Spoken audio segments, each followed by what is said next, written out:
Hello, this video is about the Swordsman and Hunter for endgame, Stranger of Paradise.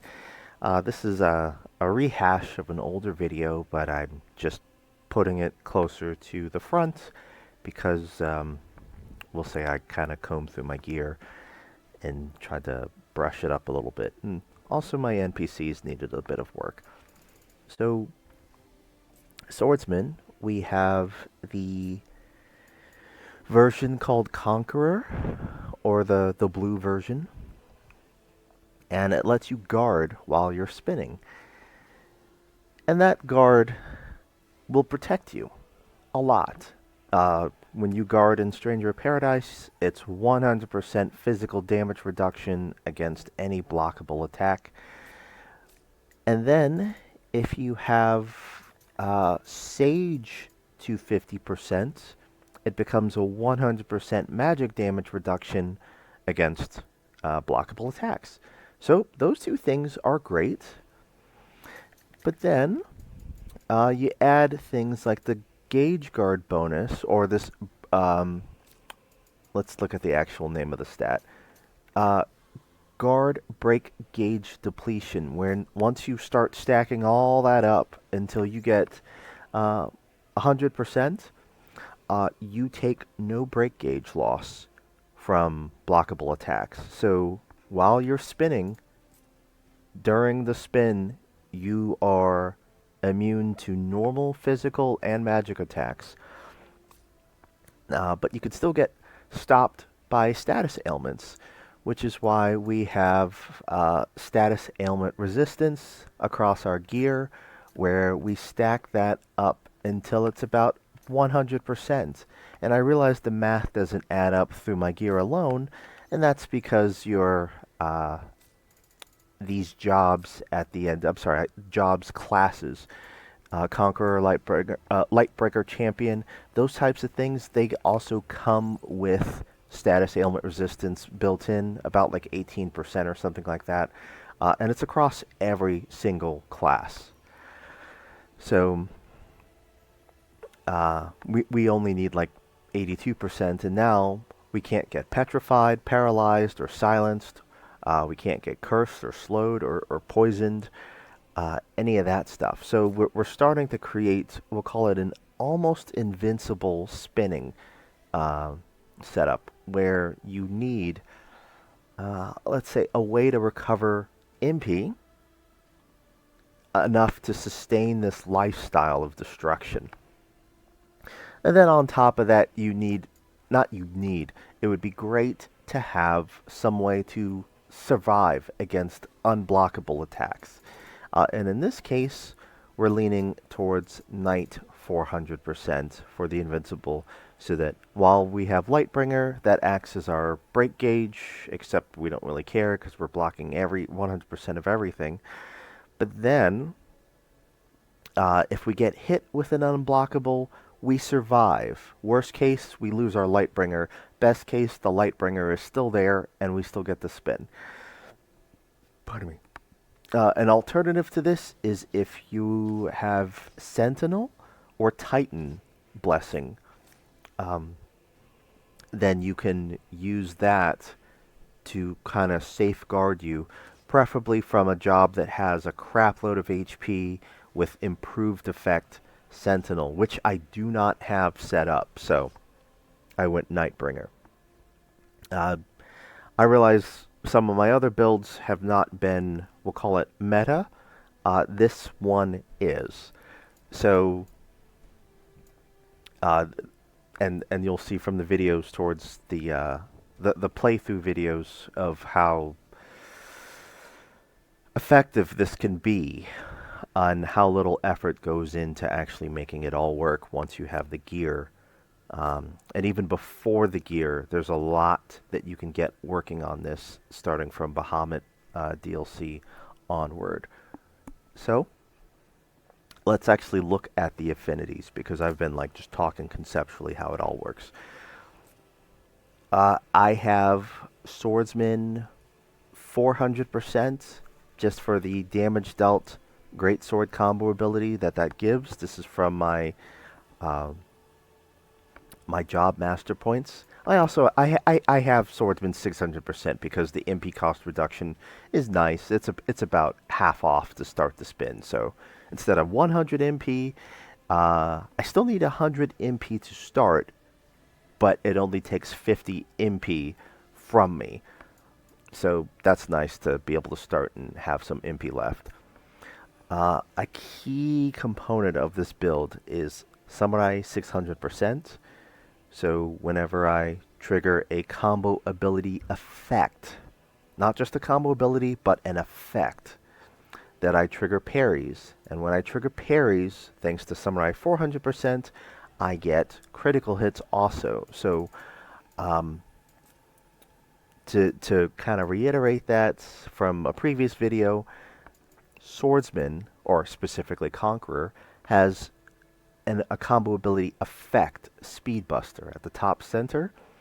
Increases your attack speed on the third hit, or take less damage if you do a charge attack first, and then you go into, we'll call it the spin. This spin is called Rush Assault instead of Spinning Slash.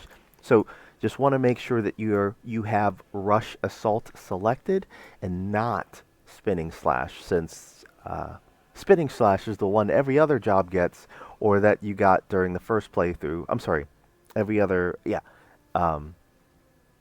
Rush Assault is exclusive to Conqueror, and that's the one that has the guard effect.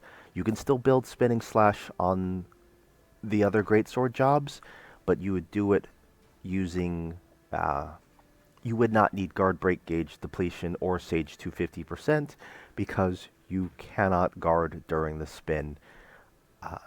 Like, you can go into an enhanced guard, but we'll keep going. I'm sorry, I'm getting off track here. So combo ability effects, I put Rush Assault on my third link, charge attack, and also my enhanced guard attack link when I eventually do counter attacks and start the spin that way.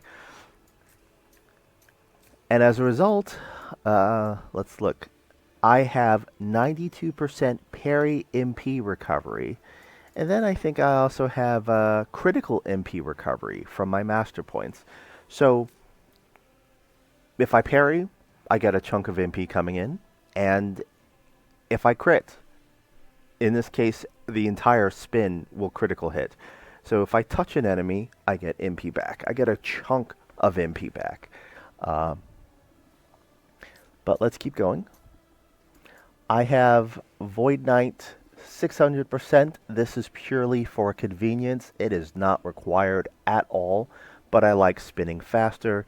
It means more hits sooner, and also it helps me get to my third attack or my charge attack. It helps me pull that off a little bit faster, move around in case I get swarmed, and just need to get started. But we'll say this is overkill at this point. Something that does help a little bit is the Void Rune increases your MP recovery. It's not super great. It's like 15%, but it's still something you get along the way to being permanently hasted once you get going. And then the Knight, we mostly grabbed it. Well, actually, we're grabbing it now for two different reasons. The Guard Break Gauge Depletion at 50% and 120%. I realize in one of my older videos I mentioned 80% on some of these, and that was a mistake. I'm looking at the number below instead of the one above. And then we have the Knight 400%. You're invincible while you have Lightbringer, so that's great. Yeah, that's nice. That's great. And then to help us out even further, although this is not necessary, we have Dark Knight 400% so that we're at a near-death state at all times. And then if we do get targeted, we get a 15% damage boost of sorts.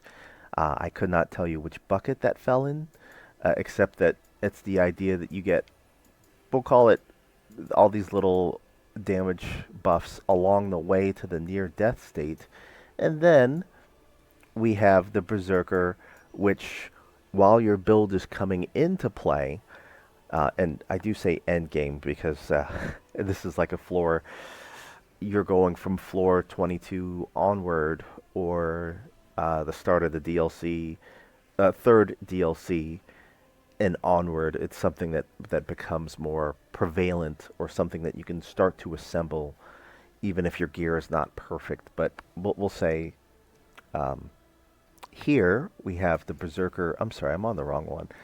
50% and the 120% where you refill the break gauge as you slap an enemy. So when you get hit with those attacks that your break gauge starts to fall at first, if you don't have Lightbringer set up, that at least when you spin and hit them, you're going to get your break gauge back. And then, helping that out even further, if you're near death, you get Protect and Shell, and that'll feel like a multiplicative damage reduction of about 30% or so. So separate bucket from your damage taken across your gear, or master points, which also results in less break gauge lost. Another small heads up, and probably maybe not a small heads up, the developers did nerf the Rush Assault for before the final DLC or during the final DLC. So you lose a lot more guard or break gauge when you get hit during that spin assault. Rush Assault. And that's where your guard break gauge depletion or Lightbringer come in, because that serves to negate your break gauge cost. The monk, this is there for giggles, but I chose it for the 250%. It doubles the duration of your parry effects, so when I get that parry MP recovery, it lasts 10 seconds instead of like maybe 5 or something like that. So at least for 10 seconds, my spin is covered. Sage to 50% we covered, which is if I guard, I take no magic damage, but I still lose break gauge by default. Summoner is actually here for a good reason. Summoner to 50% is a convenience. It is very nice to have, and it reduces the MP cost of a spin. So, or just any type of sustained effect. In this case, the spin. And then anything else is like a side effect I didn't actually intend for. Gear, I am stacking damage dealt greatsword combo ability, damage dealt spinning slash, because this is the only move I'm going to do on this specific build, more or less. And these effects stack for damage dealt. I'm sorry, for spinning slash or rush assault. So even though it says spinning slash, it also affects rush assault and wind shear. Although, unfortunately, wind shear really just falls so far behind compared to what rush assault provides. But I could probably write a few pages on that. So, looking at this, we have also strength. I chose near-death damage taken because originally I was demonstrating that you don't need Lightbringer to survive, or Knight 400%. And this would help me for those times where I was using Sentinel and maybe getting hit with a big unblockable attack. Maybe I wasn't at full HP, so I had my near-death damage taken instead. But I'm on this build. I'm almost at full. I'm either full HP, one hit from death, or I'm dead. Those are the three states that we live in. And then I have status ailment resistance all the way up to 100%. I threw Highbringer here in case I feel like, oh, I want to do Highbringer on the first combo ability slot. I just want to do something that's not spinning. So that's there. But you do not have to have that. And then I started trying to get damage dealt. The highest one I could find was during Lightbringer damage dealt. And then I think like near-death damage dealt and critical damage dealt are some of the high ones as well. Just a heads up, charge attack damage dealt does not impact the Spinning Slash or the Rush Assault. Not to be confused with Spinning Smash. So, yeah, charge attack. Even though it feels like a charge attack and it gets stronger as you start spinning and faster, does not, for some reason, count as a charge attack. And then, whoops, some pieces of my gear, I happen to have little parry MP recovery, and I probably should mention the Hermes sandal. So, this is Dragoon 400%, so that when, what's the word here? Now let's go over to Sophia because she probably has it. Nope, she doesn't. Okay, so Dragoon 400%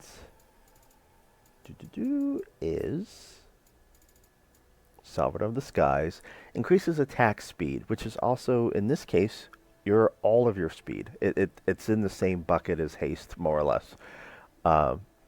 Increases your attack speed while Lightbringer is active. And that also implies the Chaos Bringer or Dimension Bringer.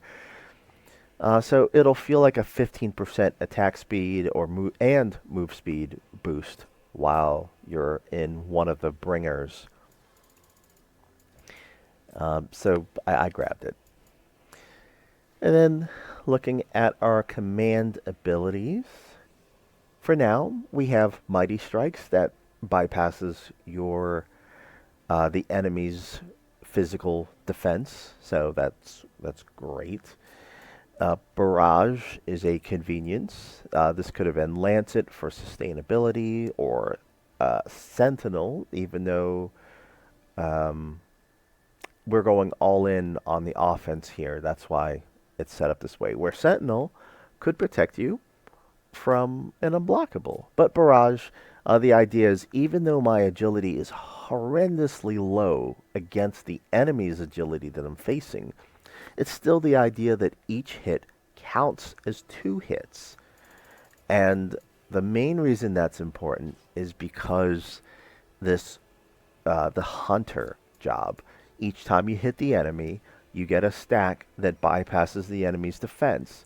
And so instead of hitting the enemy 99 times, we only have to hit them 50 times to get the max benefit out of this. And when we're spinning and spinning very fast, it's going to add up. Then we have Lunatic for the attack speed increase. I think it's about 25% by itself. And it's okay that the break gauge doesn't recover on its own because we're going to be either hitting them or using Lightbringer to be our break gauge. Last time I forgot to actually show the Blue Mage's Thief jobs master points, so this time I'm going to do it a little differently. Swordsman master points. We have strength stacked all the way up. I did Swordsman job affinity so that it would total to 600% to help out with crap, whatever. I did near-death damage taken, but that easily could have been damage taken at max HP since we're kind of in our 3 states of HP. The critical damage dealt, I did that because I didn't have anywhere else to put the point, and it was the highest damage dealt that I can see at the time, that I can consistently take advantage of. And then I did some parry MP recovery so that semi-worst case, if I have to do an enhanced guard, that I get enough MP trickling in or pouring in that I could just get started and finish any fight in the game. So that's the parry MP recovery. That's the whether I use Samurai 600% or if I do an enhanced guard or just a flat out regular parry, that works too. And then we have during Lightbringer damage dealt, just to help out with some extra damage. It's small. But a big thing here are the Category 4 Master Points for critical MP recovery. So after my first 10 seconds of parry MP recovery are out, if I need to keep spinning for whatever reason, I can. Because I smack the enemy and I get MP back. And if I'm not wholly mistaken, the amount of enemy weakness that you bypass, or the enemy resistance you bypass, helps with this critical MP recovery too. So when we're bypassing 99 stacks plus some other crap, that all adds up into something catastrophic for the enemy and beneficial for us. The MP here, HP is here just in case I do get hit at some point. Maybe I get, maybe I fall off a cliff or something, or I get smacked once before I start my spin. Something. Second part of this video, or is the hunter job, where I am choosing specifically the Machinist. Machina lets you stack up to 99 times, bypassing that resistance by itself. It's like 99%. Or rather, we'll say it's like a ×2 multiplicative in a separate bucket from all of your damage delts and your strength. So it's a giant multiplier once you get that going. And between that and Mighty Strikes, it might feel like 130% or something like that. But where things get a bit more disgusting or disturbing is the improved effect Analyze across all of our gear. And I realize I'm going in a different order, but I'm just kind of explaining it for a moment. All of that improved effect Analyze stacks up in such a horrendous way where I can't even do the math anymore, but because I genuinely thought that it did some other friggin' thing, and it turns out it's not just 181% boost, it's some other math that I keep forgetting. Hold on, let me just do it right now. It's bugging me. I can't sleep at night. So this is gonna feel like a 5.6%. I'm sorry, not percent. Oh my gosh, 5.6 times stronger, more or less, with that amount of improved effect Analyze. A 5.6 multiplier to all the damage dealt we have. So when so when we have like that 400% on the spinning slash, and that's, where is it? I can't even see it right now. Anywho, we more or less have 500% damage dealt, and it's going to get multiplied by 5, and then plus whatever strength is. So that's like a 25 times more damage than someone that doesn't have any of these effects on. And you'll see at the end of the video that people just start to not melt, they get shredded pretty fast. It's not the fastest, but it is probably one of the safest ways to shred someone at late end game with trials on. So I'm sorry, coming back here.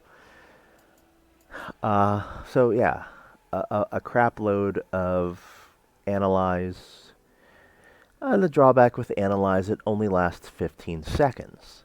But when you get all this buff duration and buff duration Analyze, that 15 seconds starts feeling like, I don't know, right now that might be like 45 seconds. So we have 45 seconds to make a difference.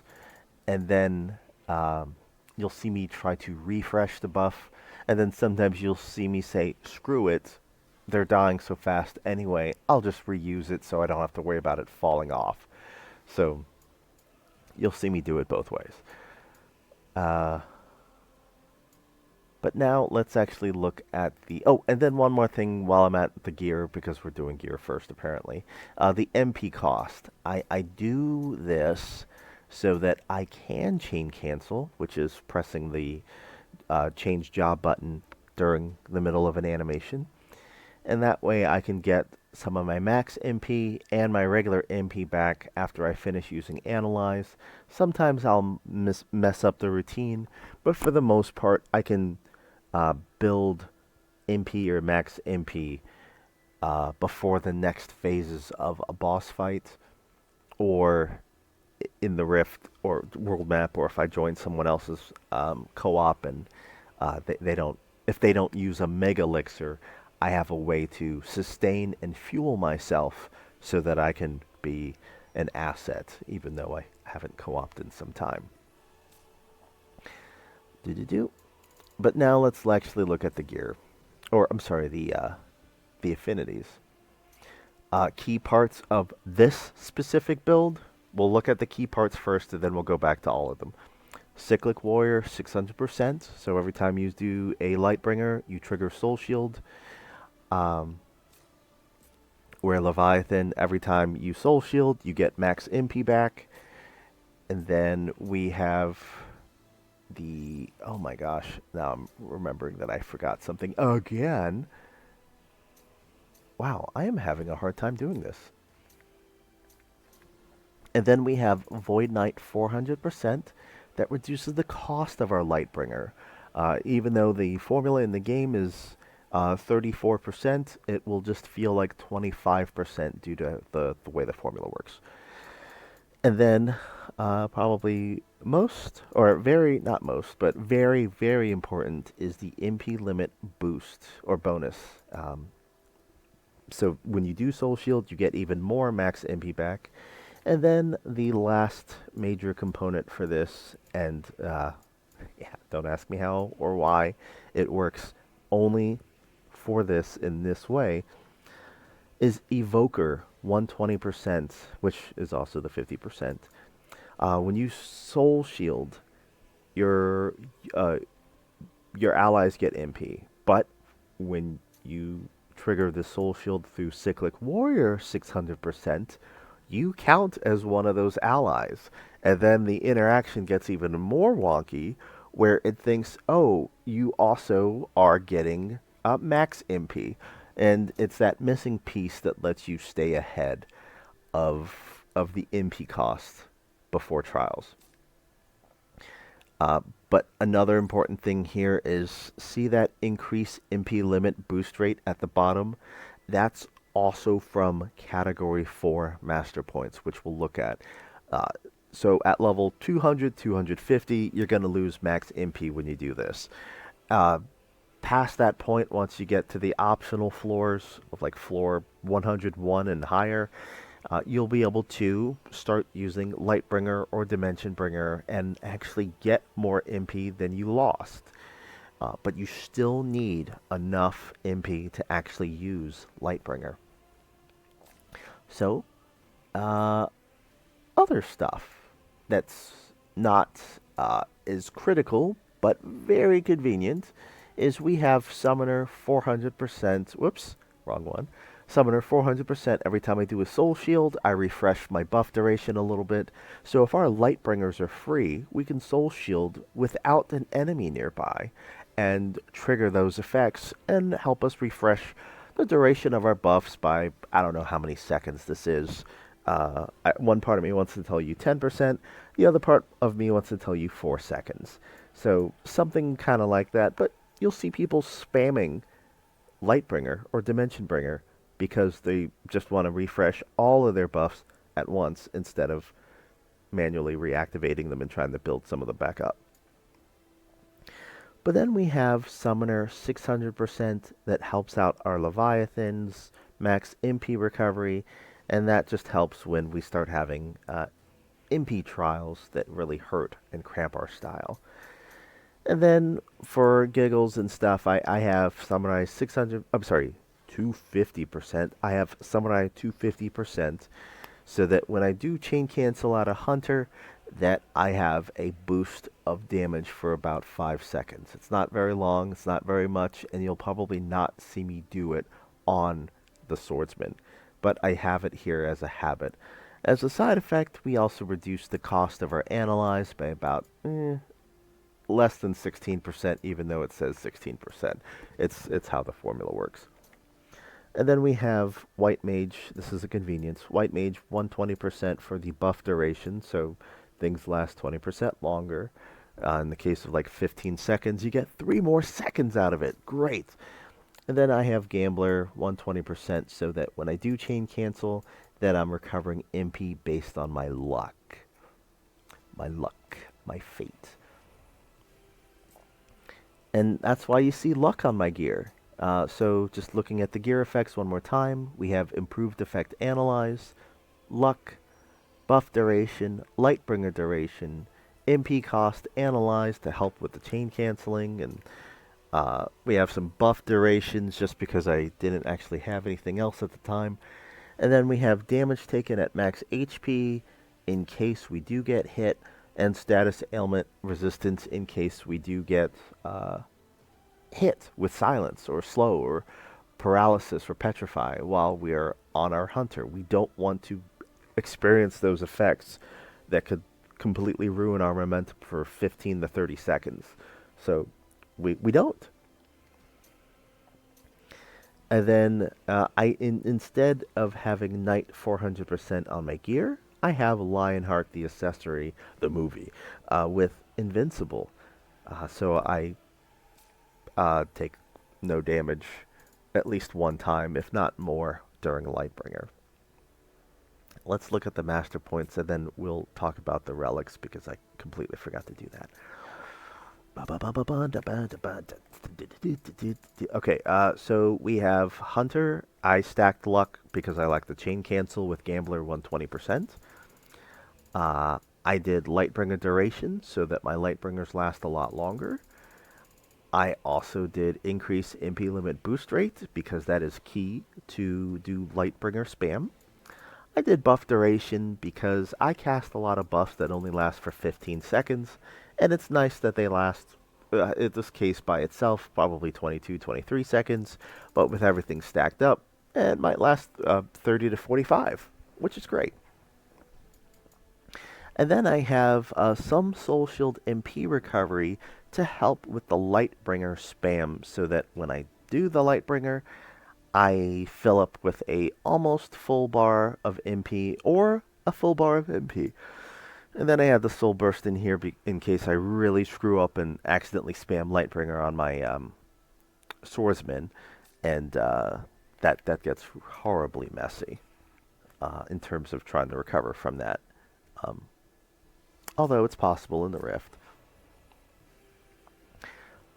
Okay, and then the part that I forgot last time, and this time, I'm not forgetting it, is the blessings. For this specific build, Odin is where you're going to get the most strength. Ifrit, Alexander, and Fenrir, second most strength. So any of those three are fine. I chose Ifrit. And one part of Ifrit is where it says, when activating a combo ability from a normal attack, press the button, your job action button, just at the right moment. There's going to be like this little red flash, faster berry. And so, I'm sorry, I couldn't help it. And I'm not going to edit this out because I'm not going to even, yeah, whatever. Keep going, Ben. And that is a large damage boost to your spin, which the enemy is going to die so fast anyway, it's barely going to matter. But until you get to this point, it helps. But I threw Odin on for consistency, so that at least one phase per boss fight, usually the very first phase of each boss, when I'm still ramping up, that I get, we'll call it, it's the same type of effect as Mighty Strikes and Analyze. It bypasses the enemy's resistance. And this specific one, even though it says physical damage is used to build it up, this Odin allows all damage to kick in through... I'm sorry, when I say all, I really mean magical. So physical and magical get to kick in and benefit from like a 30% damage boost, but you still need physical damage to actually trigger that effect. And so Odin is giving me all this extra strength, where if I we'll say we're using something else, look at how much strength I'm losing from remove. Even though the percentage is high, I'm losing a lot of strength from that. Also, I might actually be losing some of this because of the job affinities don't line up. So yeah, that's one thing. And then on the Hunter, making sure that I have Leviathan, But then for luck, I had Carbuncle, and I haven't actually updated the percentages. I'm sure I have some higher Carbuncle pieces at this point, but I figured this is good enough. And where are we on the timestamp? Oh my gosh! Okay, why is this longer than the Blue Mage video? Let's go.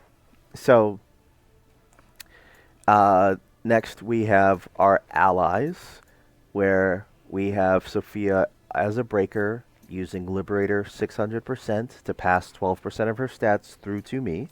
And then while she's on breaker, she gets more strength than she gets on any other job.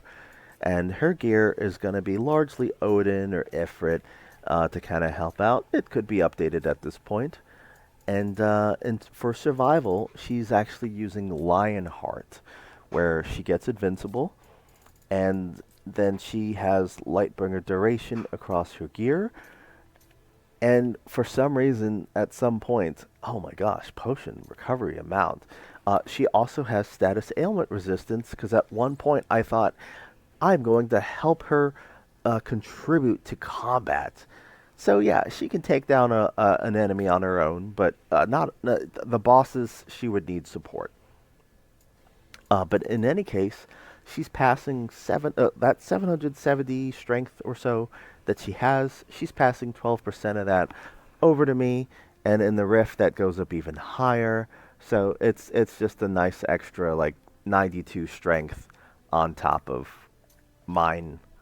And then Jed, similar kind of case. I'm sorry. On the other, almost everything else is just. It could have been Breaker, and Dark Knight, or Samurai, or Berserker. They all give. The Breaker gives the most strength, but Samurai, Berserker, and Dark Knight, and I think even Cyclic Warrior, give a good chunk of strength. So that would have worked too. And then I chose Jed as a samurai for now, just because I had him set up for a different build in a different video, versus Ash Ketchum. I did not have his Berserker gear set up, and Neon unfortunately does not get a lot of strength on her jobs compared to the other three. So yeah, wow, that was shorter than I thought. Oh, I'm sorry. And one more thing about the allies is that D-pad left and D-pad right, your direction pads left and right, will trigger their resonance, which is their version of Lightbringer, which is how they stay invincible, and they have a different form of invincibility where they are going to survive until they run out of Lightbringer duration. But just looking at their gear one more time, I have strength pretty much stacked and Lightbringer duration across the board so that they pass that stat on to me. Okay, so yeah, the rest of this video or this upload will be gameplay videos, I hope. And I do apologize for the length of these videos. I can probably cut them down by like 24 minutes if I like meticulously edit them. But I also just want to get the video out there so that the information's there, and I usually forget stuff when I re-record. So yeah, hope that helps, and we will go on to the gameplay.